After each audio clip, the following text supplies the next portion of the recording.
Olá, seja bem-vindo, seja bem-vinda. Estamos aqui em mais um podcast e por falar em economia criativa e inovação. Esse podcast ele faz parte, integra o projeto Cidades Vibrantes, um projeto que é viabilizado via recurso da Lei Paulo Gustavo, através de um edital da Secretaria Municipal de Cultura de Londrina.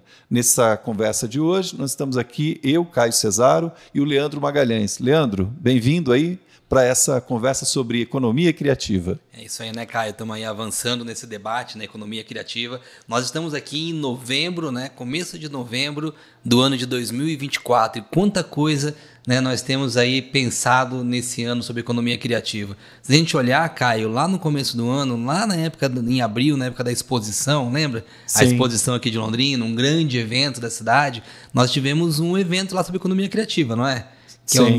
Que foi o nosso seminário, né? Sim, o Seminário de Economia Criativa de Londrina, né? Foi o quarto seminário, a quarta edição. Exato. E sempre que a gente fala desses eventos, né, Leandro, a gente vai vão surgindo flashes na memória, e a gente vai lembrar lá do primeiro Seminário de Economia Criativa, né?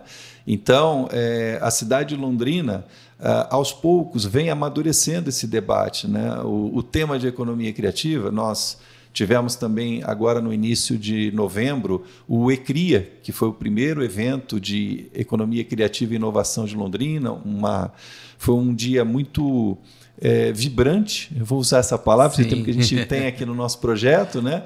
Mas foi um dia de muita irmandade, de comunidade ali, discutindo diversos temas ligados à questão da economia criativa, né? E o que a gente chega à conclusão é que a economia criativa ela não é uma área, ela é um conceito, ela é uma narrativa, ela é uma vontade e uma execução de desenvolvimento social, regional, de inclusão social, de desenvolvimento cultural, econômico, né? Então, e é para onde o mundo está apontando, porque a gente tem, volta e meia, eu acho que hoje, se a gente pegar na internet, aí, nas redes sociais, de cada 10 temas, a inteligência artificial deve estar dentro de uns 4, 5, pelo menos. Né? Pelo menos, por aí. E aí, a gente, quando fala desses temas, a gente vê que cada vez mais essas ferramentas tecnológicas elas estão dando conta de fazeres que a gente realiza, né? Exato. Então, o que me atrai na economia criativa é porque ela coloca o ser humano como protagonista de todo o processo, né? E coloca a tecnologia como ferramenta, como instrumento. E é isso que ela tem que ser, e é isso que ela é, né? Mesmo a inteligência artificial, que a gente chama de inteligência artificial, que chama de inteligência, ela não é inteligente, né? Ela usa uma base de conhecimento para adivinhar ali, a partir das informações que você coloca, o chamado prompt, para ela adivinhar qual é o próximo caractere, o próximo número, etc. Né? E ela é muito menos artificial, porque ela tem toda uma lógica de programação, uma lógica de composição de um modelo de inteligência artificial, um banco de dados, um conjunto de dados. Né? Então, há todo um processo para se chegar a isso que a gente chama hoje de inteligência artificial. O que acontece é que ela a cada dia se desenvolve e a cada dia ela está mais presente no cotidiano das pessoas. É isso, né? Acho que 2 temas importantes, Caio, que você tocou. Eu acho que essa questão da IA, da inteligência artificial, ela valoriza cada vez mais a criatividade, porque ela não é criativa, né? E por não ser criativa, ela vai exigir cada vez mais da criatividade humana para que as pessoas possam também se aproveitar de uma forma mais adequada dessas ferramentas. Então, olha como que a criatividade ela vai ganhar cada vez mais destaque, cada vez mais importância, né? Esse ponto que você apresenta ele é um ponto polêmico, inclusive, porque se a tecnologia, né, ela trabalha com uma base de conhecimento, com informações, então ela faz justamente o confronto dessas informações ou a soma dessas informações para te dar um resultado. Então, ela tem uma pseudocriatividade, né? E essa pseudocriatividade hoje ela vem causando um espanto, um maravilhamento por parte das pessoas, né? No sentido de falar uau, né? O efeito uau. Né? O efeito uau, isso mesmo. E aí, ou uou, né? O efeito uou. E aí o que acontece é que as pessoas falam, nossa, como ela é criativa, né? Só que assim, o que ela vai fazer? Ela vai copiar coisas existentes e a partir disso colocar. o ser humano ele sempre teve a possibilidade de invenção, né? De criar algum elemento no meio de uma série de dados, de informações ou de ferramentas que se juntam. Ele sempre colocou uma pitadinha, um tempero ali a mais para resultar numa inovação, né? Sim. Então, essa criatividade, quando a gente vai lembrar, por exemplo, né, de Leonardo da Vinci e tantos outros inventores que a gente tem, ou tantos outros criadores que a gente tem na nossa história, sempre essa pitada a mais é o que fez a humanidade naquela área, né, ou num conjunto mais estrutural, saltar, né, passar para um degrau acima. Então, eu enxergo isso também. Eu acho que a gente e aí, Leandro, né, o grande problema é que o ser humano ele se acomoda, ele gosta de coisas que lhe tragam conforto. Exato. Né? Então, se a gente caminha por um ambiente do conforto, a gente só vai repetir padrões. Cada vez mais nós vamos ter uma quantidade menor de informação que vai circular mais. Vai parecer que a gente tem mais informação circulando, que a gente sabe mais, mas vão ser coisas que vão se repetindo, né? Porque elas partem da mesma matriz. Então é importante que a gente entenda que essa inteligência artificial que está aí, ela nos ajuda numa série de ferramentas, né? Principalmente em acumular, em trabalhar com grande quantidade de dados, porque a nossa memória ela vai buscando aqui e ali, ou quando a gente vai raciocinar, a gente acaba tendo um limite. E a IA vai nos ajudar nisso e vai abrir espaço para que para essa capacidade que a gente tem no nosso cérebro, a gente use ele para outras coisas que a gente talvez ainda não conhece em termos de capacidade de cognição, por exemplo, né? Exatamente. Sabe que você está falando dessa questão de você estar produzindo coisas sempre iguais, né? Porque se você se acomodar, é isso que vai acontecer, né? Você vai levar a uma homogeneização e uma padronização. Eu lembrei daquela música do Legião Urbana, que fala, é sempre mais do mesmo, não era isso que você queria ouvir. Sim. Então, às vezes as pessoas buscam mais do mesmo, né? Eu tô querendo buscar essa referência. Mas a criatividade, ela vem para um lado oposto, né? Ela tira um pouco essa situação da mesmice ou dessa homogeneização. Sim. Eu acho que aí que está o grande lance que você colocou muito bem. A possibilidade que nós temos de alinhar criatividade com inovação. Exatamente. Né? São termos que caminham juntos. Eu acho que é muito feliz até, né, quando a gente trabalha aqui com o nosso podcast, né, educação, economia criativa e inovação, porque eles estão caminhando muito, muito juntos. E hoje com a IA, mais ainda, né? Porque se você ficar dependendo da IA, você está realmente simplesmente reproduzindo padrões. Sabe que eu estava dando aula esses dias e estou usando, né, a IA, o ChatGPT, para desenvolver algumas atividades com os meus alunos. E é muito interessante o efeito uau que você falou. Sim. Porque isso é muito evidente, né? Quando você mostra para os alunos, né, aquilo que a IA pode fazer, a primeira reação deles é: uau! Sim, exatamente.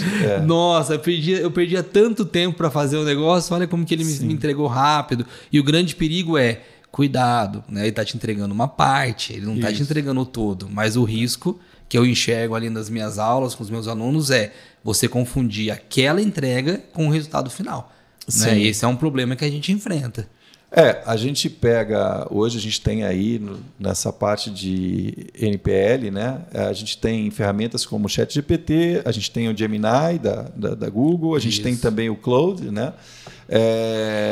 Essas ferramentas, elas são extremamente, elas nos ajudam muito em termos de produtividade. Exato. Mas o que acontece? Como elas têm vamos dizer assim, elas foram criadas para dar resposta, ela dá a resposta. Você que vai dizer, no final das contas, é você que tem que dizer se aquela resposta está correta ou errada. Não, exato. Né? Então, uma inteligência artificial, como esses modelos que eu citei aqui, eles, na mão de profissionais, de experts de cada área, eles são ferramentas que vão ajudar muito na produtividade. Né? Mas isso na mão, por exemplo, no meu caso, eu não tenho conhecimento profundo na área médica, se eu for tentar fazer com que um ChatGPT, ou um Claude, ou um Gemini me resolva, né, ou me ajude com a minha saúde, eu posso ir por um caminho completamente perigoso, né? Exato, perfeito. Então, eu me lembro, a gente atua, né, Leandro, em parceria com o Miguel Fernando, lá de Maringá, a gente aqui trabalha os textos, a produção do Londrina Histórica, né? Então, eu fiz algumas pesquisas para verificar como é que essa IA poderia ajudar nesse processo, né, de construção, de organização dessas informações, ou mesmo na própria busca de dados, né?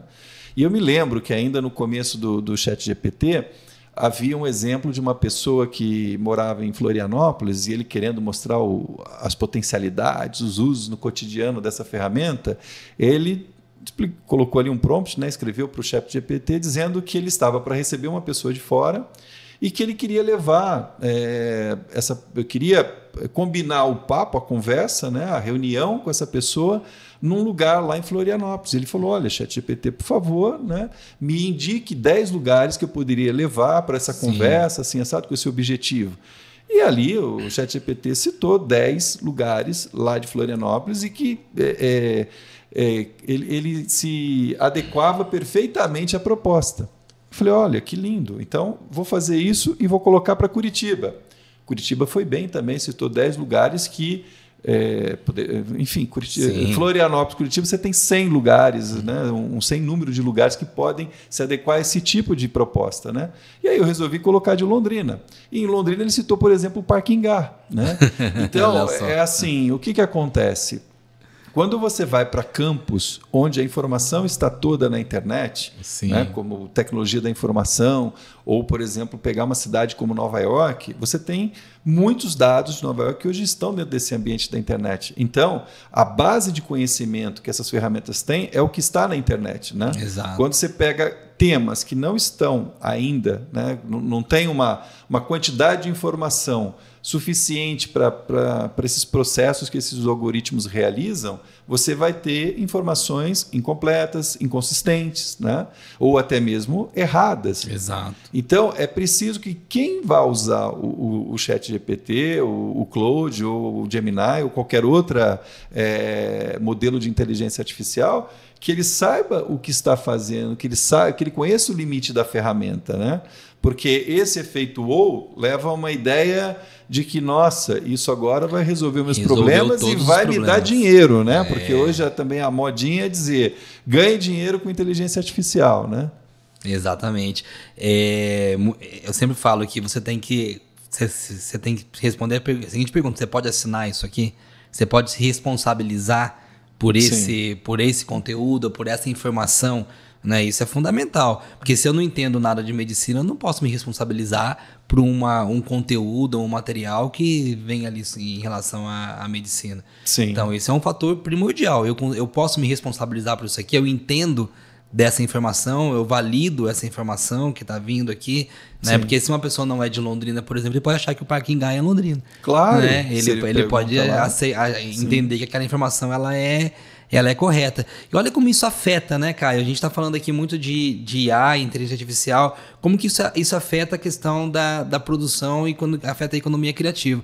Eu tenho conversado com muitas pessoas na área que tem trabalhado com design, que tem trabalhado na área de publicidade, que tem usado muito a inteligência artificial. Sim. Né? E tem entendido a IA como uma ferramenta forte de apoio, né, de auxílio na sua produção. Sim. Até porque não é só ferramenta de texto, né? Claro. A gente está falando de texto, mas nós temos outras ferramentas disponíveis no mercado que pode potencializar muito o trabalho dessas pessoas. Sim. Mas isso vem muito do que você falou agora há pouco. O que eu vou perguntar? Quem vai dar o direcionamento? Na verdade, Sim. Quem comanda somos nós, né? Claro. Eu gosto muito quando você fala, você citou essa questão, você assina isso que tem a resposta. Né? Então, o que a gente precisa sempre olhar, porque o ChatGPT ele é feito pela OpenAI, né? O Gemini é da Google e por aí vai.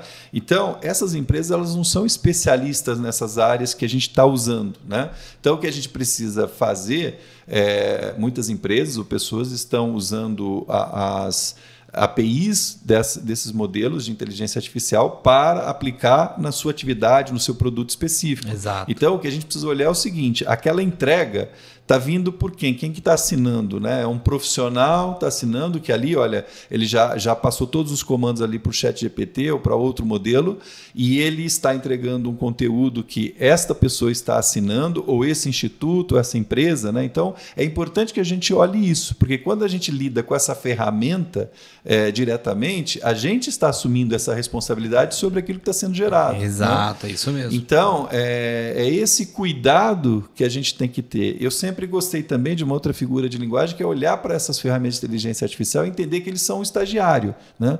Quem que é o estagiário? É aquele ser que chega cheio de energia, né? Vamos pensar naquele bom estagiário. Sim, né? o bom estagiário, exato. Chega querendo fazer, ajudar, fazer as coisas acontecerem. Então, tá ali. Isso é a ferramenta. Só que você precisa fazer o quê? Orientar, dizer, vai até aqui, nesse primeiro momento você faz isso. Né? E você vai dando insumos e ele vai aprendendo, porque uma das propriedades da inteligência artificial ela é aprender também, reter essas informações e passar a utilizá-la dentro desse contexto que você está, da atividade que você está realizando. Né? Então, esse é um cuidado importante. E você estava falando hoje desses recursos para a parte de som, para a parte de imagem. Né? Então, também a gente tem uma profusão muito grande. Eu venho trabalhando agora também com essa questão da IA aplicada à produção audiovisual. Né? Então, você pode usar a inteligência artificial na parte de elaboração de roteiro, na parte de análise técnica de roteiro, decupagem de roteiro. Depois, na pré-produção, tem uma série de outros fazeres que a IA vai te ajudar também. Né? Ela pode ajudar a fazer casting, ela pode te ajudar a fazer uma pesquisa de locação, uma organização desse processo de produção.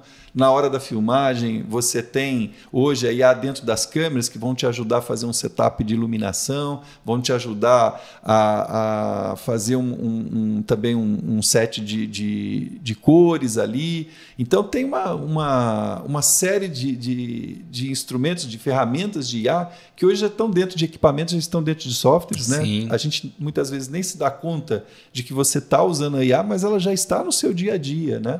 Depois, na pós-produção também, na hora da montagem, ela te ajuda a organizar ali os planos que foram filmados. Você tem na parte de som também uma série de outras questões que ela pode te ajudar, na parte da imagem, né, da cor.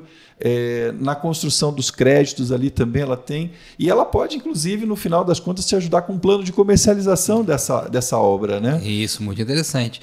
Caio, é bem interessante essa conversa que a gente está falando das possibilidades do que a IA pode nos trazer. E nós temos um projeto que você está desenvolvendo, na verdade, em parceria lá com o Museu Histórico de Londrina, que é um trabalho com fotografias, né? Mas que vai além do trabalho com fotografia e que você usa muito a IA nesse projeto, né? E que eu já vi algumas coisas, né? Sim. Então eu posso dizer que é um trabalho que é muito diferenciado do que eu já tinha visto até então. Né? Acho que a gente podia falar um pouquinho desse projeto. Claro, é uma proposta, né, que a gente fez para o Museu Histórico de Londrina. O museu está agora num processo de reforma, a previsão até setembro de 2025. Isso. Então, o museu vem trabalhando uma atuação também forte no ambiente online da internet. E a gente levou uma proposta de valorização das fotografias de Londrina. O Museu Histórico ele tem um acervo extremamente importante. Acho que os principais fotógrafos da história de Londrina hoje estão com seu acervo ali vinculado ao museu. E o museu vem realizando esforços para manutenção, preservação e difusão desses acervos. Né?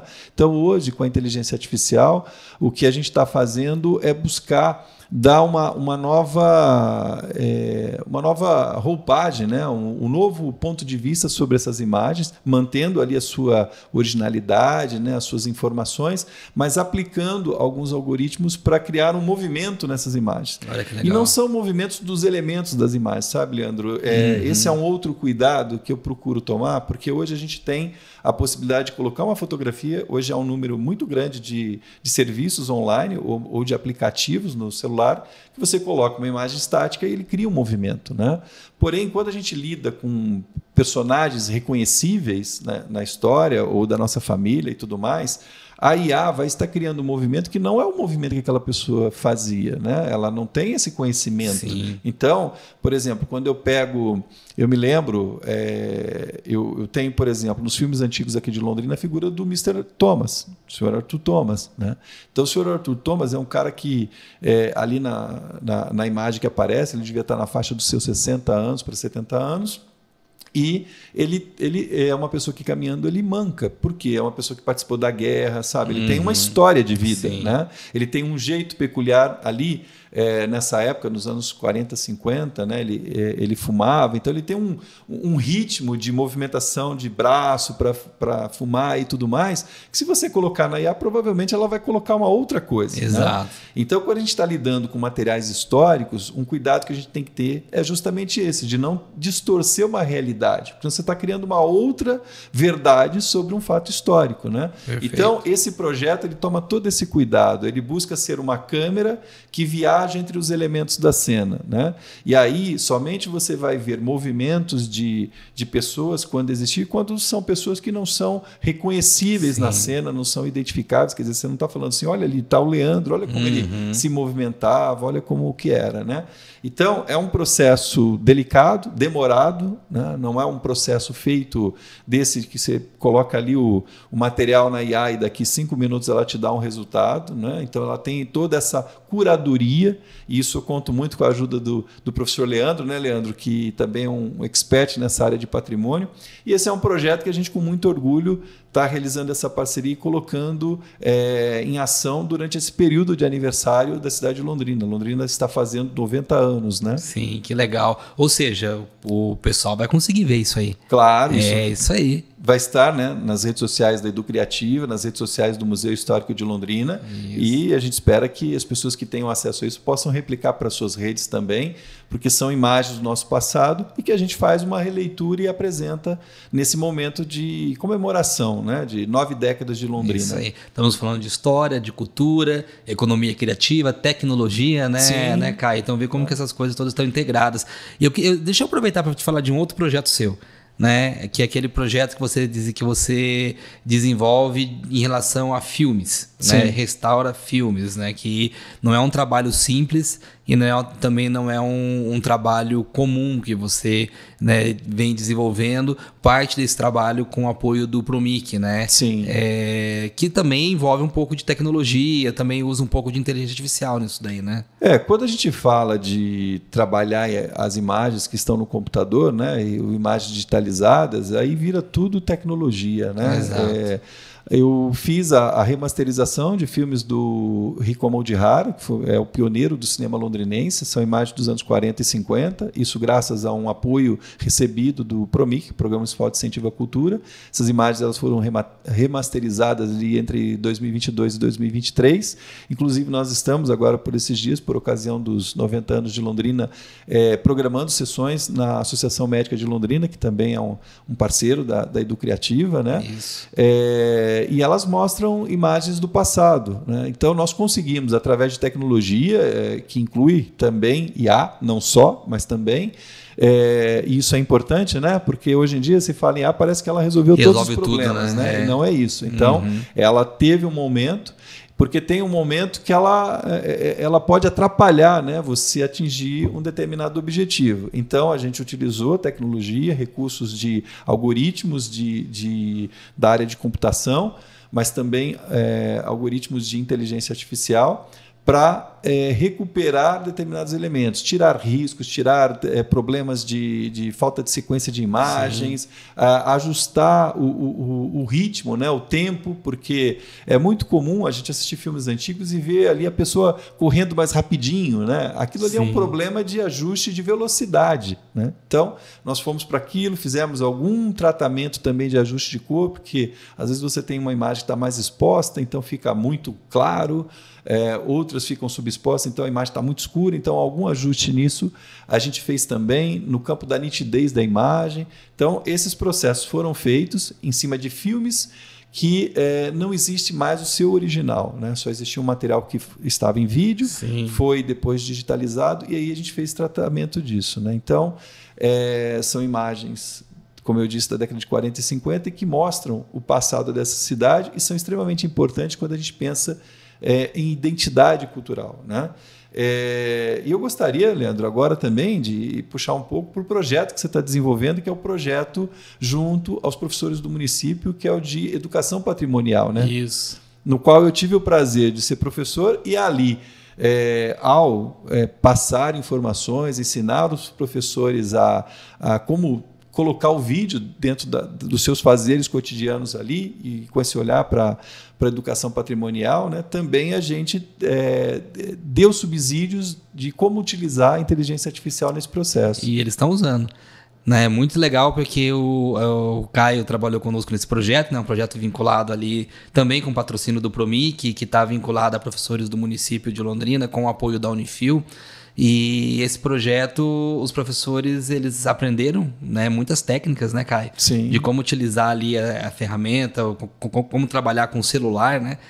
Que geralmente é a ferramenta que nós temos, né? Sim. É o celular. E muitos utilizaram e apresentaram, né, como que isso tem sido feito nas escolas. Então é muito legal quando a gente traz essa reflexão sobre a questão da tecnologia, das possibilidades, porque muitas vezes parece que quando a gente fala em cultura, né, ou quando a gente fala em patrimônio, dá a impressão que a gente não pode tratar desses assuntos, né? Mas eles estão ali muito, muito inseridos. Caio, muito legal essa conversa, né? Muito bom esse bate-papo. Você vê como que a conversa vai flui, o tempo né? Passa, né? Muito rápido. Mas é muito bom ter esse trabalho, até falar um pouquinho, né? Esse trabalho vinculado, né, a esse projeto que está sendo financiado pela Lei Paulo Gustavo, poder desenvolver cursos, formações, debates, né? Esses podcasts na área de economia criativa é muito relevante, né?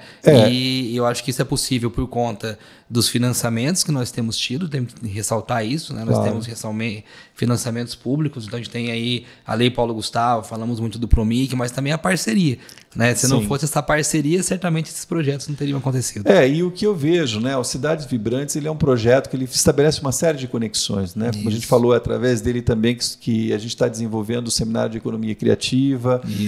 Ele apresenta uma série de cursos que estão sendo disponibilizados na plataforma da Edu Criativa com acesso gratuito, né? E a gente, através dele, vai conectando outros projetos. E é isso. No final das contas, o que a gente quer mostrar com o projeto Cidades Vibrantes é que Londrina é uma cidade vibrante, né? E que outras cidades também podem ser ou já são cidades vibrantes por meio da economia criativa. Então, eu queria agradecer, né, Leandro, essa conversa. Agradecer também a ZGM, que é uma parceira nossa da Edu Criativa. Agradecer você que acompanhou ou está acompanhando esse podcast, né? Muito obrigado pela atenção. E finalizar dizendo que o Cidades Vibrantes é um projeto viabilizado com recursos da Lei Paulo Gustavo por meio de um patrocínio, né, de um edital lançado pela Secretaria Municipal de Cultura de Londrina. Muito obrigado e até a próxima.